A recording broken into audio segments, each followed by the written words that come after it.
Muriquinho pequenino, muriquinho pequenino, parente de que samba na cacunda. Purugunta onde vai, purugunta onde vai, ô parente pro quilombo do Dumbá. Purugunta onde vai, purugunta onde vai, ô parente pro quilombo do Dumbá.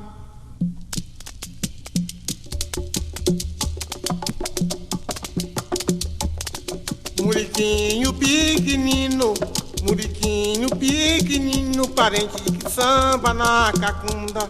Purugunta onde vai, purugunta onde vai, ô parente. Vamos lá. Professora Claudemira, como as mulheres negras estão contribuindo com as pesquisas focadas no Covid-19?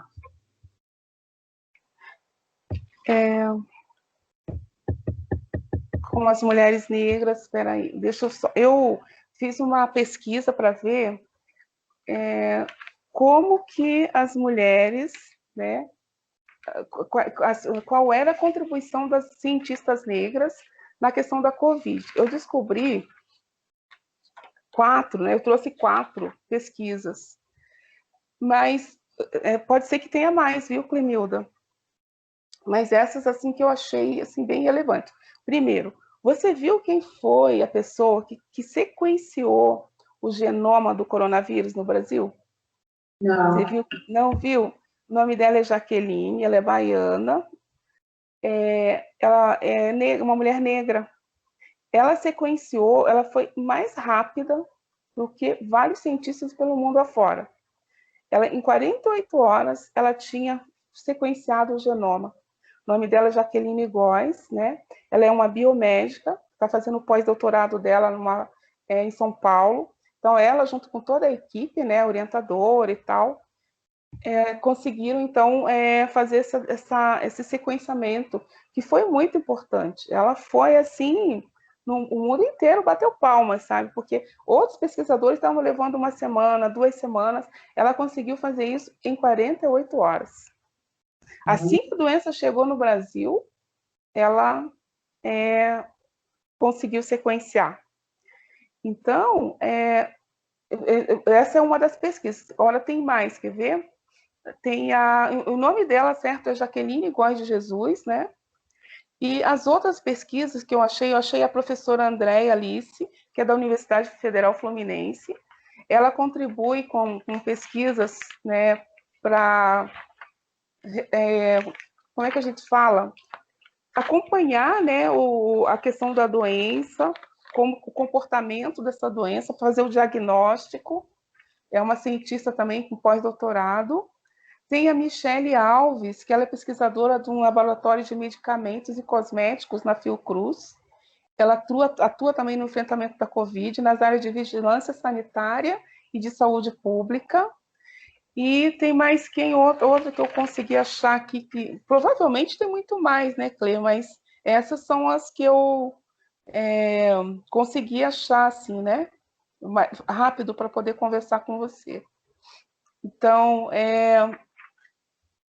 são mulheres que estão lá na linha de frente, são mulheres negras, jovens, né? A Jaqueline, não sei se tem 30 anos, né? A doutora Jaqueline.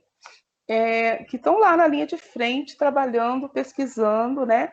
Essas pessoas, Clê, às vezes elas chegam no laboratório às 7 da manhã e ficam até 10 da noite, naquela loucura, sabe? Porque tem pesquisas que você não pode interromper, ir para casa, voltar. Você tem que, se você, né, você trabalha com cultura de células, precisa, né? finalizar. E você precisa... Então, são pessoas que trabalham muitas horas, assim, extenuante o trabalho, né, de dedicação para conseguir que a humanidade, né, que as outras pessoas, que a gente consiga achar uma cura, que a gente consiga achar melhores medicamentos, né, para combater esse vírus. Você tem o link dessas pesquisas para que a gente possa disponibilizar para quem está assistindo? Eu tenho, posso passar para você. Isso, depois eu coloco, eu vou vou publicar essa nossa conversa amanhã. Aí, se você puder me passar, eu coloco já no texto, né? Tá? Pode deixar, eu passo sim.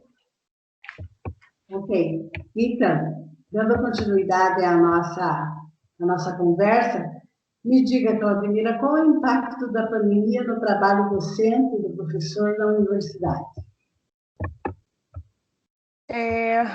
Nossa, o impacto da pandemia. Então, a gente está fazendo home office, né? Mas o trabalho se triplicou, porque o que, que acontece, né? Tem dia que a gente chega a ter 4 reuniões, né? Porque vão aparecendo problemas e precisam ser resolvidos, e não são problemas que a gente consegue resolver individualmente. Então, você tem que reunir uma equipe. Tudo por videoconferência, né? Então, aumentou muito essas reuniões. O que mais? A gente continua escrevendo, produzindo, né? Artigos, participando de congressos online, congressos. E agora, com a pandemia, por exemplo, tem congresso que é fora do Brasil, não daria para a gente, normalmente não daria para ir. Agora, como está tudo por videoconferência, nós estamos participando de todos, não importa se é em Portugal, se é na França. Então, se tem a ver com o assunto que você está estudando, a gente tem que participar. E escrevendo os livros e dando aula, nossa, assim, está bem, como é que eu vou te dizer? Está extenuante o nosso trabalho. E eu Esse é o penso termo. que, eu não sei, Esse, eu penso que é igual também os professores que estão no fundamental, né? No fundamental 1, fundamental 2, no ensino médio.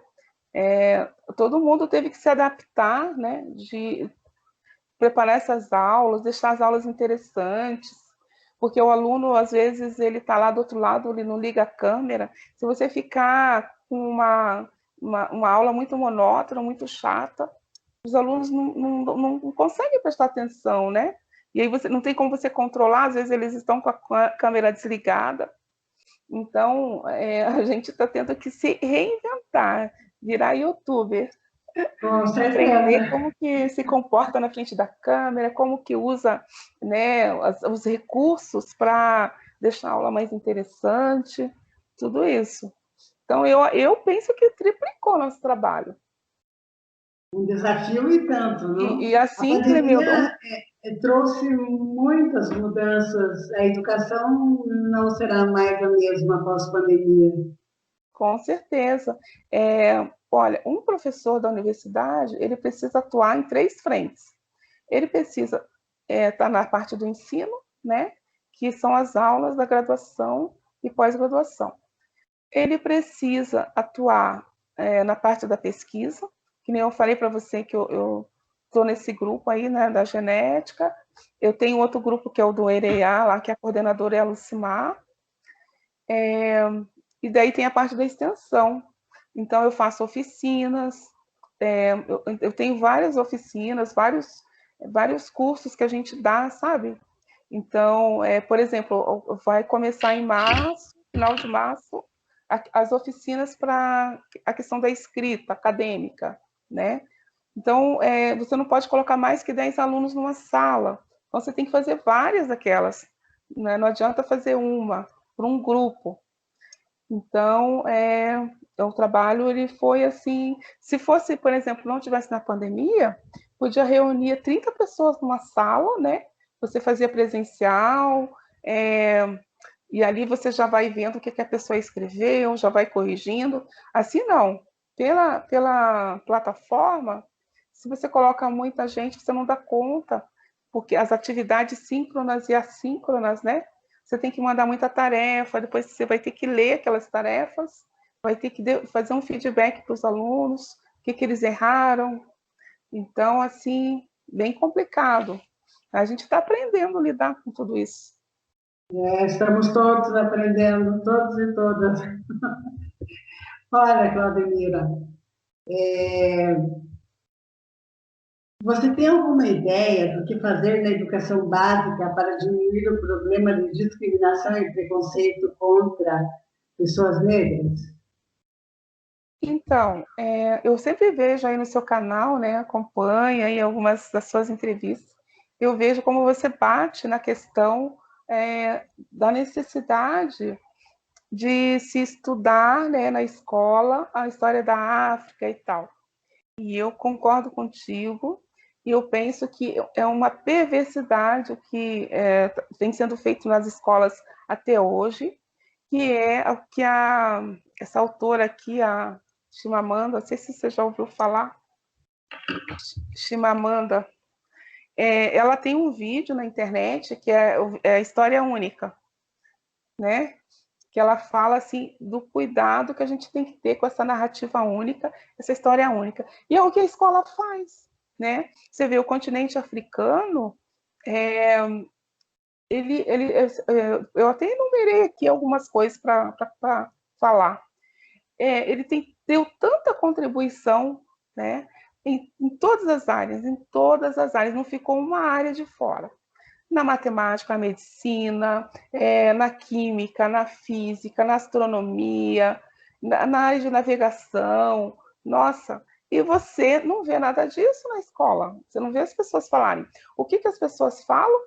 Elas falam dos 3 séculos e meio de escravização, né? Mostra a criança, quando ela abre o livro lá, ela vê os antepassados dela, concorrentes, né, que eram escravos, que eram isso, que era aquilo. Mas ninguém conta a outra história, que é a história não eurocêntrica, né? Que é a história que os europeus, né, não contaram essa história, eles contam a história que interessa para eles. Então, eu penso que se a gente quer diminuir essa questão do preconceito, a gente precisa mudar esse ponto de vista de trabalhar na escola, no ensino fundamental e médio, né? Trazer essas contribuições. Então, quando eu me lembro de ter estudado na 8ª série, em matemática, o teorema de Pitágoras. Só que o teorema não era do Pitágoras, né? É o teorema do triângulo retângulo, que ele passou lá muitos anos lá nas escolas de mistérios no Antigo Egito, né? O próprio Euclides, que escreveu aquele livro, A Geometria Plana, ele se inspirou, né, porque os africanos, né, que aliás esse nome foi dado pelos europeus, né, esse nome de África, a matemática deles era muito aplicada.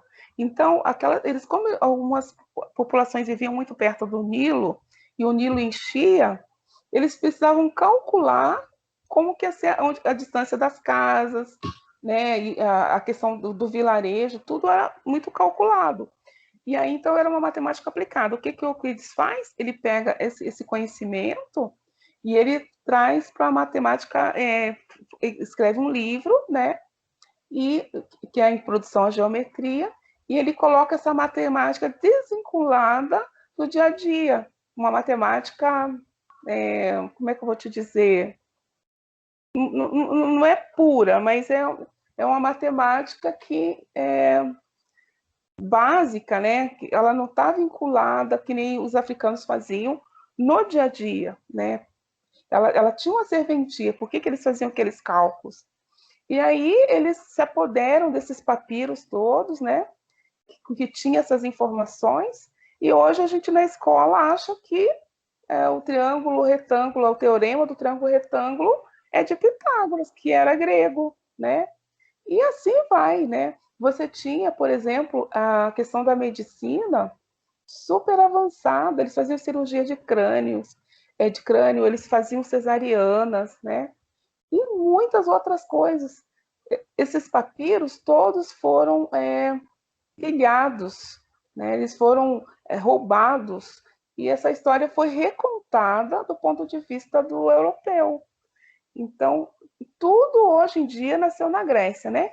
A filosofia nasceu na Grécia, o pai da medicina é o Hipócrates, nossa, tudo.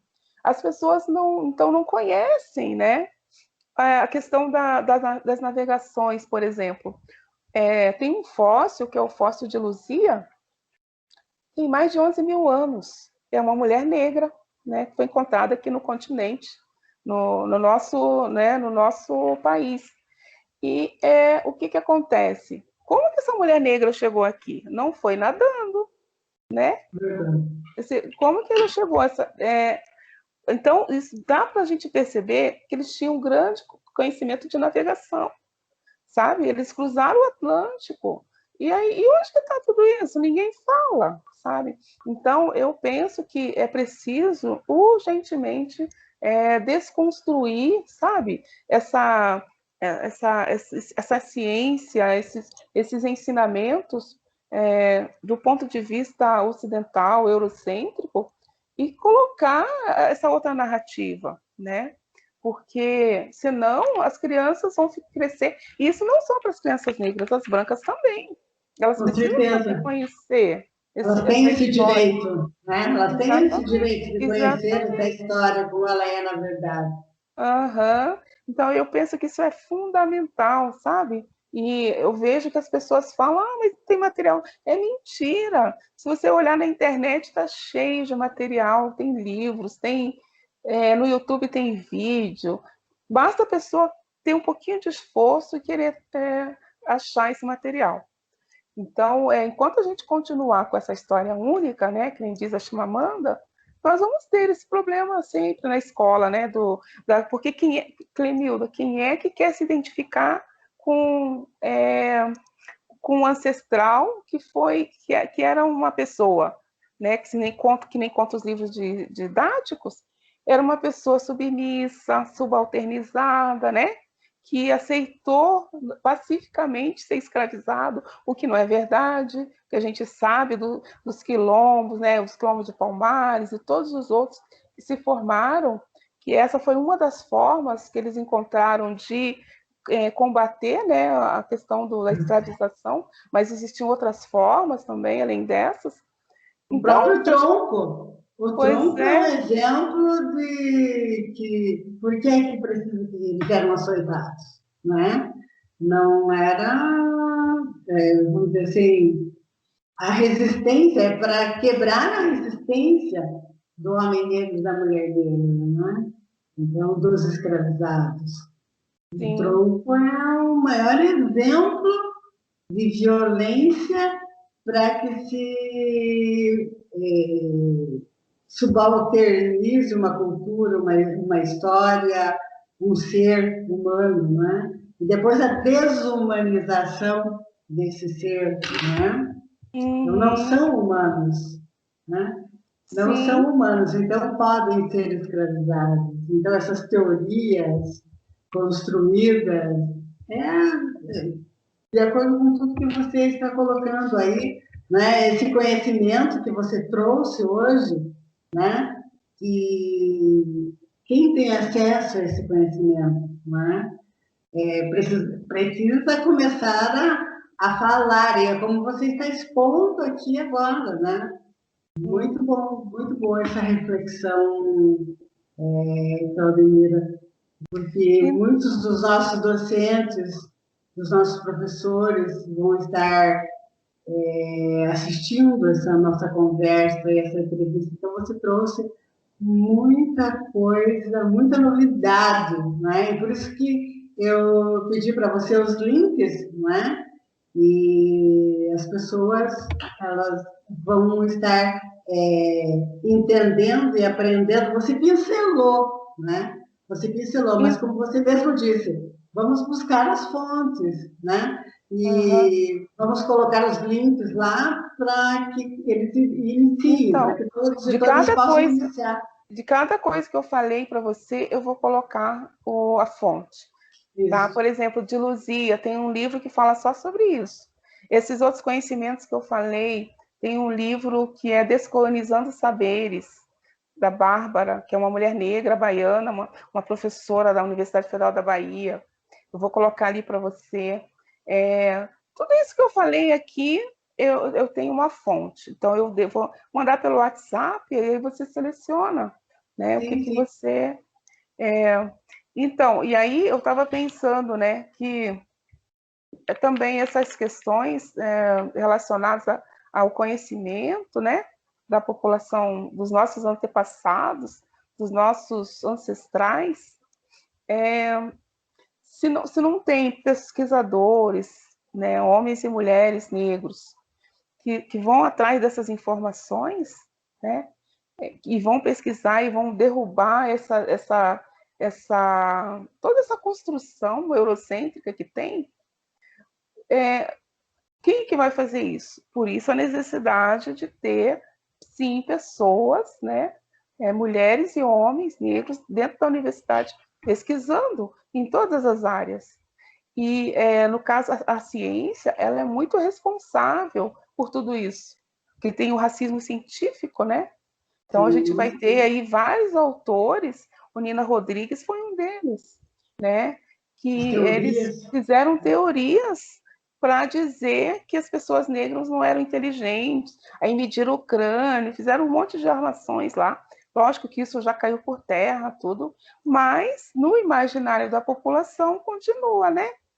Então, a gente precisa ir desconstruindo isso. Então, como é que você desconstrói, como é que você refuta uma teoria? Só um cientista pode refutar outro cientista, não é verdade? Porque se uma pessoa comum da sociedade, se ela fala, isso aí é senso comum, você pode provar isso? Não é assim que as pessoas falam? Então, a importância de nós ocuparmos esses espaços dentro da universidade, dentro dos institutos de pesquisa, né? Para acabar com essa história única. Exatamente, ocupar os espaços, não é? Uhum. Lutar para... Sabendo que não é fácil, né, Clemilda? Sabendo que não é fácil. Mas se eu cheguei, as outras pessoas também chegam. Verdade. Né?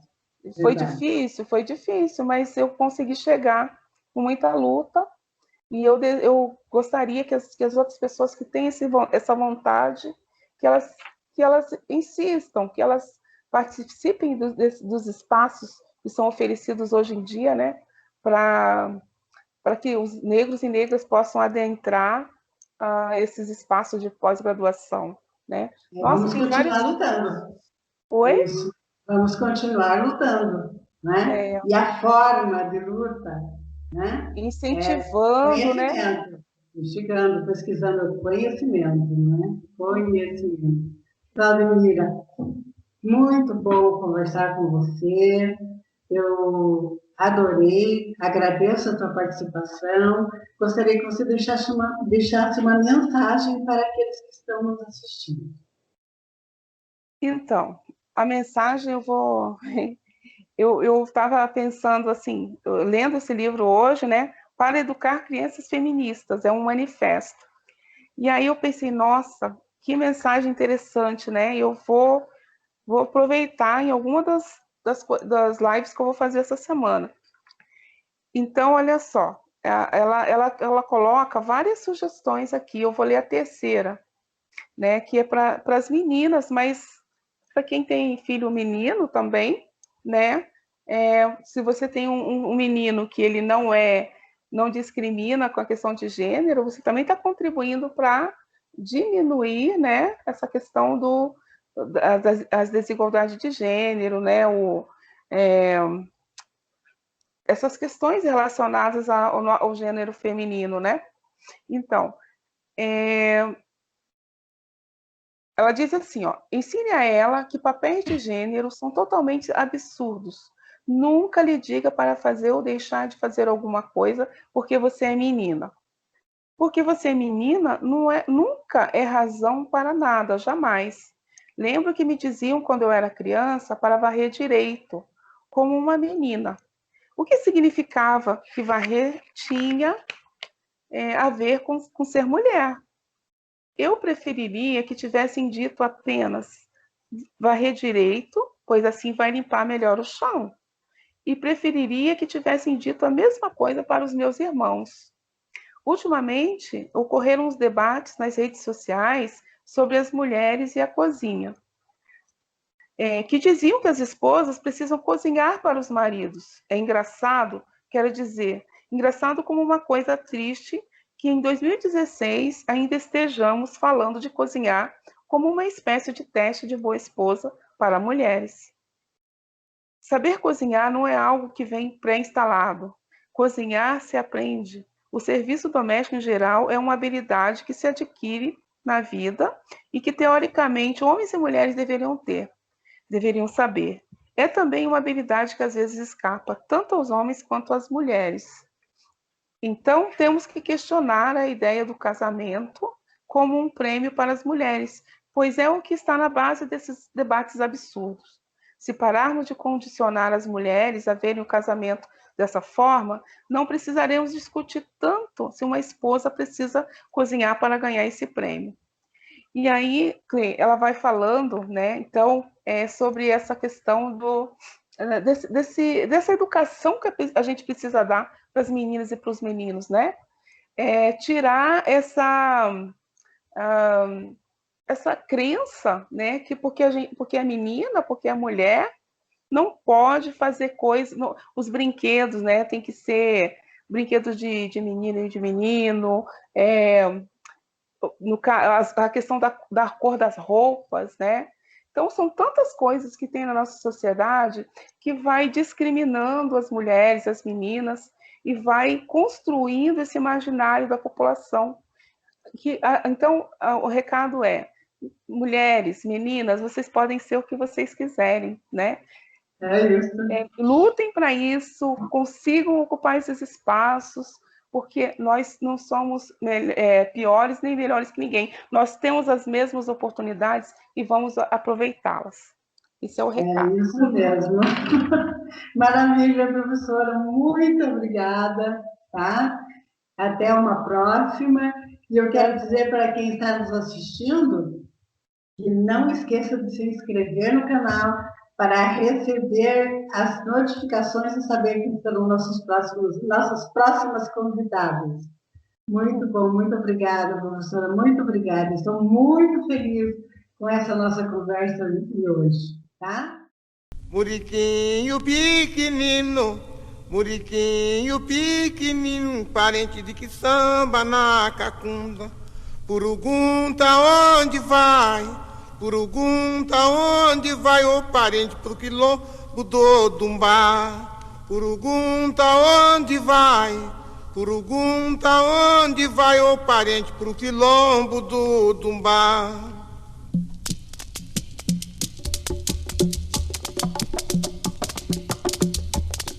Muriquinho pequenino, muriquinho pequenino, parente que samba na cacunda. Pergunta onde vai, pergunta onde vai o parente. Bom, eu que agradeço.